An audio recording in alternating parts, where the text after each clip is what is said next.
Virgo, there is coming a time where, well, there's going to come a time where people are going to wonder, they're going to want to know how you are doing what you're doing. It's like it's almost magic you're making at this point because you know yourself so well. Confirmation. You know so much about your environment and what's going on and why it's happening, and you're so far removed. You've moved beyond that level of energy that it's going to seem like you're from another planet. You're going to seem otherworldly. And you know better than to share your secrets at this point, because you know that the people who pretend to admire you the most are jealous of you. They just want to know how they can be like you. This has to do with your craft. Some information you received about yourself from your higher self. It has to do with how much you're able to accomplish and just how important and special you are, how much you can survive in the face of triumphs. It's the way you think that makes your life so easy. And it's getting easier and easier because you keep this information to yourself. So you got people lurking around outside your windows, outside your home. Even when you go into public places, they're kind of lurking in between the aisles, trying to watch you and get close to you. This is because of your spirit. It's very obvious that you are tapped in to your higher power, and these people are so ridiculous and clueless that they don't realize your higher power has nothing to do with them. Like, even if they try to steal your joy, it would make them miserable because it's not their joy. They're not you. They don't get it. They really don't get it, and they never will. So you're a safe haven for the people around you that do respect you, the people who are trying to reach their own higher self, their own higher power, tap into their own source. So I feel like you are a beacon of hope to these people because they look to you from a distance and they show respect that you are a separate individual. They're not trying to crawl up in your space and take over like a parasite. So these parasites are not going to win, but it's just something about their nature that makes them keep trying. It's like it happens so often that you no longer think of them as human beings, almost like we're like really dealing with demons at this point. Demons that cannot learn. It's impossible for them to move forward. So you might have been in an area that was, poverty stricken, okay? This is beyond poverty. This is so low. I feel like it's not even on the landmark. Like, it's not registered as part of the financial equation. This is something you desperately wanted to escape, but you realize that you have everything you need. You know this because of your past experiences. You have everything you need mentally and spiritually to cultivate a positive environment for yourself no matter where you are. You are aware that if you were to move to a better place, there would still be these festering, lingering parasites just waiting to latch on. It doesn't matter what class you belong to. So you realize that what you're going through right now, you're eventually going to leave behind because you have no choice but to grow and evolve. But there are people behind you who are going to be in your same place at some point. And so this is where you're leaving the mark. You're leaving a trail of positivity for those people coming behind you that want to do better. This is the Fool card. So I feel like you're on a journey, but you're ahead of your peers, and so your peers are behind you and kind of following in your footsteps. And just being so grateful for the trail that you leave behind you is a totally different energy than the people who want to take over and control your life. the devil card in reverse, I feel like it's just not working. Like, there's really nothing you can say to these people. Don't make them your priority. Don't try to build a career based off of helping them. The only way you're going to get anything out of it is if you take advantage. And at the end of the day, you're just going to get tangled up and caught up and end up turning over to the dark side. That's what happens. You cannot help these people, period. You can't take advantage of them. You can't gain any type of monetary value from them. Try as you might, but it's going to be a sinkhole eventually. I feel like they're being controlled by a dark energy on the planet that is just is a bit too deep to dive into. Like, it's a rabbit hole. Once you start digging to try and find out what it is that controls these entities, you're just sinking deeper and deeper into this darkness. There's no telling how far you can go, and eventually you're going to have to turn back around and find your true calling, find the light. And once you get there, once you come back to the light, you know, everything you've learned is going to be the one thing you have to forget and let go of. It's just a lot of work for no reason. Crying Wolf. I got this in the last reading, not with this card, but the energy of Crying Wolf. These people are crying wolf. They're desperate for your attention. They're desperate for your energy. They're desperate for your love. This is energy that they waste. They don't respect you. They don't respect themselves. They don't respect their environment. Don't give them your attention. It's going to take some time to break away from it. If they have a hold on you right now, I mean, it happens everywhere. Everybody who is chosen goes through this period of darkness, through this valley of darkness. You know, it lasts as long as it takes. And this is just part of the process. Alright, so you started off as an emperor. You started off in high power, putting the devil under your feet where he belongs. And then I feel like at some point, this could be either you or this other person who enticed you. Yeah, definitely. Let me see. It looks like, oh, this can be read in so many different ways. In one way, for some people, I'm feeling like you as an emperor started to give your attention to other people. Like, you started to pay into this neediness that they presented to you, like by donating or just giving your time in general, becoming a tutor or something, where you just felt so high and mighty that it's like, well, this is the only thing left to do is to give back.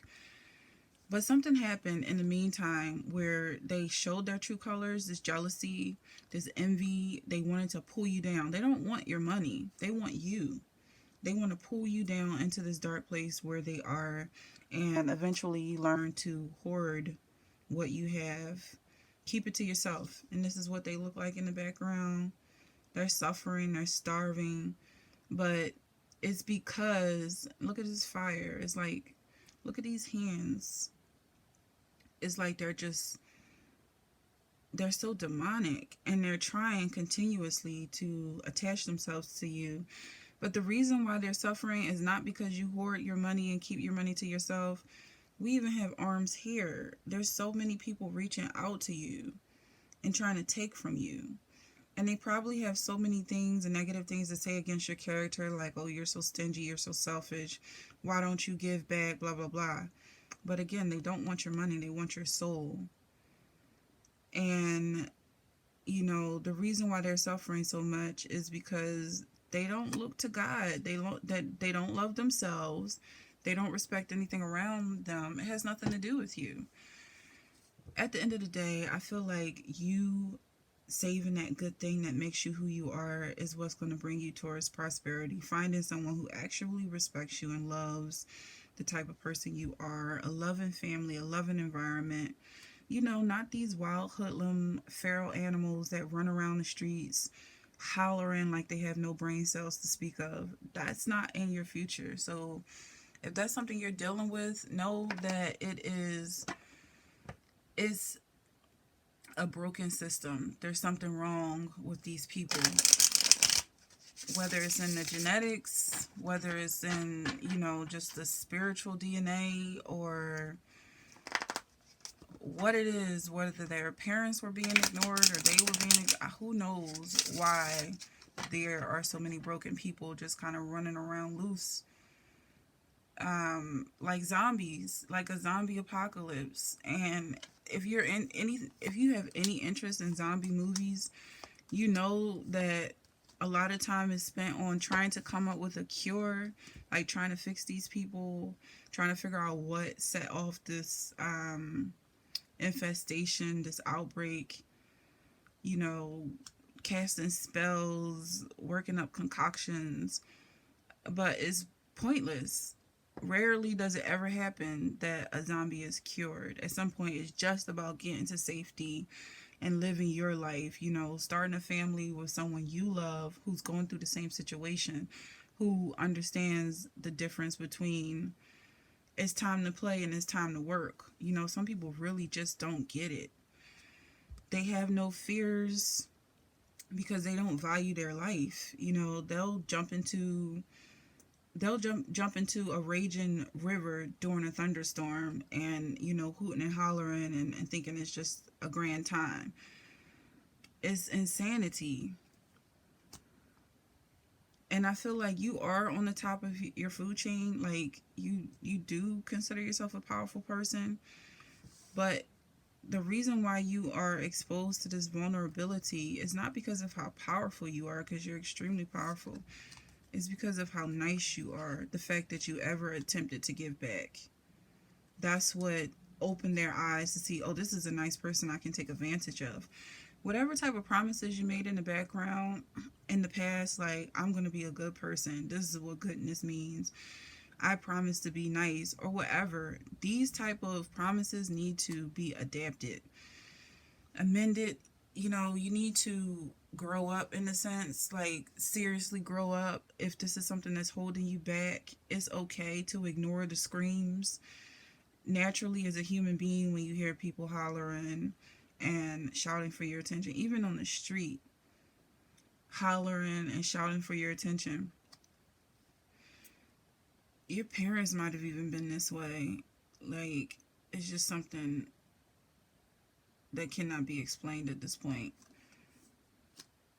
But it's okay to ignore it. Like, naturally, your instincts say, oh, someone's in trouble. But no, this is crying wolf. It's time to ignore. It's time to ignore them. Ignore their troubles. Ignore their pain. This is real talk right now. This is tough love. It's not for everybody. Everybody is not on this level. You have to go through some real deep darkness to know, okay, there is no trouble. I am not in danger. Fight, flight, freeze mode. None of that is happening here. I'm working on my business. I'm minding my business. I'm attending to my crafts, to my passions, to my interests. I'm feeling like a painter. Like, you may be a painter, and so, or even a musician, doing something where you have to focus. Even if you want to sit down and read a book, it requires your attention. And so immediately you can hear, the birds chirping, the cars going, blah, blah, blah, and just bring your attention back to what you care about. You're going to notice that there are some crazy people on the streets that no one cares about. It's not something you can call the cops on or get rid of. And like I said, no matter where you go, this is going to pop up. Even in affluent neighborhoods, you're going to hear people hollering and screaming in their homes. Like, you just got to learn right now. If you're not going through it now, prepare yourself for it, because as soon as you separate from the chaos of work, you might have, quit a job because it was just so frustrating. And then, you finally have some time to really think about yourself. If you just got out of school, it's like, okay, now I can really care about what I care about and not just trying to get a job done. walk away from everything that was taking your time and stealing your time away from yourself. That's when the realization comes in. That's when the psychotic break happens. When you're separated from the system, you're doing your own thing, and you realize, oh, it's an apocalypse. It's a zombie outbreak. These people didn't go to school like me. These people didn't have parents like me. Even if they did, their parents are lunatics as well. It's just a lot going on. And so this is when you need to stay focused on yourself, militantly focus on yourself, focus on what you care about, and keep in mind that yes, this is a big problem worldwide, nationwide, globally. It's a huge problem. And eventually, I feel like you're going to take advantage of this situation, like whether you're giving back to people who are going through what you're going through, or you learn to clean up the streets. And this is nothing, not thinking in any type of violent way. Like, clean up the streets as in working on your mental health, being aware that people do pick up that vibe, that energy of being mentally sound, praying for their healing, hoping to save whoever you can save in the process, and just create a better world for yourself and the next generation. Because now you're an adult, so it is time to really think about humanity in a bigger light. And yeah, just like, don't give up hope, don't lose faith in humanity. And just how to really close this is really open-ended, because it just keeps going. This process is continuous. And just get a good seat, get comfortable, love what you do. And yeah, that's all I can say right now about this energy. If you made it this far, like and subscribe, leave a comment in the comment section. Let me know what you're going through right now. How does this resonate with you? How is this energy affecting you right now? And I'll see you in the next one.